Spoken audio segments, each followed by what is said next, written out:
പ്രിയപ്പെട്ട സുഹൃത്തുക്കളെ, ഞാൻ സ്നേഹ ബഷീർ, ഗുരുവായൂർ. വീണ്ടും ഹർത്താലുകൾ, ചോരയുടെ മണമുള്ള ഹർത്താലുകൾ.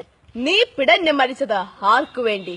മരിച്ചവരോട് പറഞ്ഞിട്ട് കാര്യമില്ല, ഇനി മരിക്കാൻ പോകുന്നവരെ ഇതാ ഒരു നിമിഷം.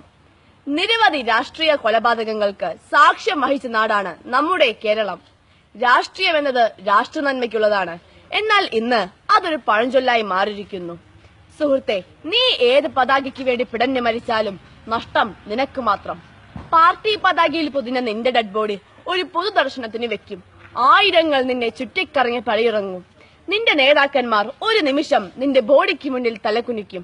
നിരവധി ആളുകൾ വിലാപയാത്രയായി ചിതയിലേക്കോ പള്ളി മൈതാനിയിലേക്കോ സെമിത്തേരിയിലേക്കോ കൊണ്ടുപോയി നിനക്ക് അവസാന യാത്ര നൽകും. പിന്നെ ഒരു അനുശോചന യോഗം.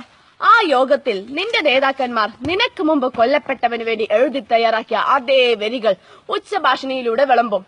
നീ പാർട്ടിക്ക് ഒരു രക്തസാക്ഷി, അവർക്ക് വേണ്ടതും അതുതന്നെ. ദിവസങ്ങൾ കഴിയുമ്പോൾ നീയും 6 അടി മണ്ണിൽ അലിഞ്ഞു ചേരും. നിന്റെ നേതാവും നിന്റെ വയറ്റിൽ കടാര കയറ്റിയ എതിർ പാർട്ടിയുടെ നേതാവും ഒരേ വേദിയിൽ കെട്ടിപ്പിടിച്ചും മുത്തം കൊടുത്തും പൊട്ടിച്ചിരിച്ചും ജനനായകന്മാരായിരിക്കുന്ന മനോഹരമായ കാഴ്ച. ഇവിടെ നീയോ നിന്റെ ഓർമ്മയോ ഇല്ല മോനെ. ചിന്ത ഇവിടെ ഉദിക്കട്ടെ.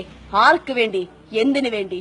നിന്റെ അച്ഛൻ, അമ്മ, ഉപ്പ, ഉമ്മ, മക്കൾ, ഇവർക്ക് മാത്രമാണ് നീ നഷ്ടമാകുന്നത്.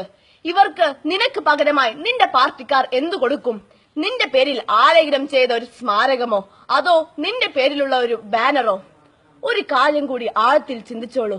നിന്നെ നൊന്ത് പ്രസവിച്ച മാതാവ്, നിന്റെ ബീജത്തിൽ പിറന്നു വീണ മക്കൾ, ഇവർക്ക് ഒരായുഷ്കാലം മുഴുവൻ നിന്നെ ഓർത്തുള്ള കണ്ണീർ തുള്ളികൾ ചുടുരക്തങ്ങളായി ഈ ഭൂമിയിൽ ഉറ്റി വീണുകൊണ്ടേയിരിക്കും. വേണ്ട, അരുത്. നേതാക്കന്മാർക്ക് വേണ്ടി നീ ജീവൻ ബലിയർപ്പിക്കരുത്. കത്തികൊണ്ടും കടാര കൊണ്ടും കൊടുവാൾ കൊണ്ടുമുള്ള രാഷ്ട്രീയത്തോട് ഗുഡ് ബൈ പറഞ്ഞേക്കൂ. ജയ് ഹിന്ദ്.